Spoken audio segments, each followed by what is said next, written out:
Guys! Yes! Oh! Sa palagay niyo ba, kayang gumawa ng music gamit ang PVC pipe na ito? Patesting nga! Subukan ko. Parang hindi. Hindi. Hindi, Alam mo ikaw. na, sa tingin ko may magic na to, no? Ay, Oo nga. hindi magic ito. Pure science experiment na ito. Oh! Tingnan nyo at pakinggan nyo ang imbensyon na ito. Ang inventor ng musical tube pipes ay ang scientist na si Shigeho Maeda.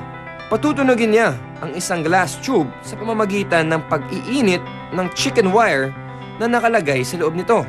Ang mainit na hangin na mula sa uminit na chicken wire ay hindi agad makalabas sa glass tube kapag ito ay nakahiga. Pero sa oras na itayo mo ito, unti-unting makakalabas ang hot air mula sa glass tube. Ang paglabas ng mainit na hangin sa glass tube ay magre-result sa pag-vibrate nito sa gilid ng tube. Dahilan naman para maka-create ng sound ang papalabas na hot air.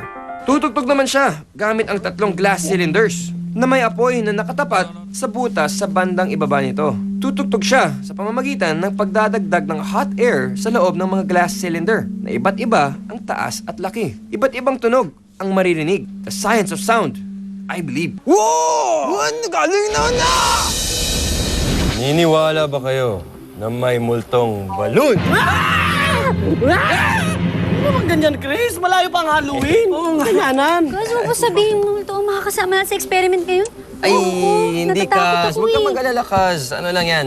Hindi totoong multo yung makakasama natin. Ano? Nagpapanggap na multo lang. Dali lang gawin. Ito lang ang mga kailangan natin dyan. Okay. Mga rubber balloon. Itong nuts. Air pump. Air pump.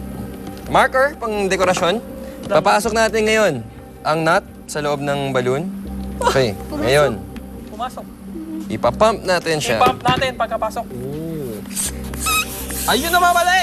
Masyado, wala pa nga. Okay, yun na. Huwag lang nga. Oo, ito na. Saan ang pumutok? Okay. Hindi na ba? Pwede na to. Pumutok yan. Ngayon, tatali natin siya. Okay, yan. Hey. Ngayon, pwede kang mag-drawing ng mukha. Oh, sige. Ito na mag-drawing. Magaling ka mag-drawing, di ba? Okay nga mukha. Hindi, ganito. Ayan, okay. Yung nakakatakot, Para matakot yung bata nating bisita ngayon.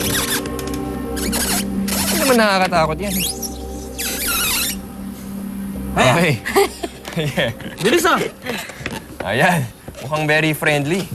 Oh.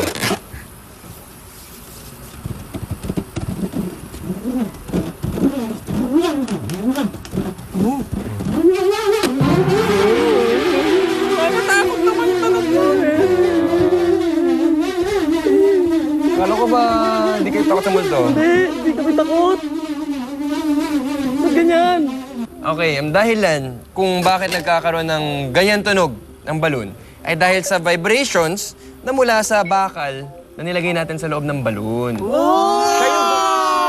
Siya yung gumagawa ng mga tunog na yon na ala multo. Okay? Ito naman ang dalawang directory na kanina pang pinaghihiwalay. Ang motorsiklo, hindi umubra. Ang kotse kaya. Tapos ang motorsiklo, sunod namang ginamit ay dalawang kotse.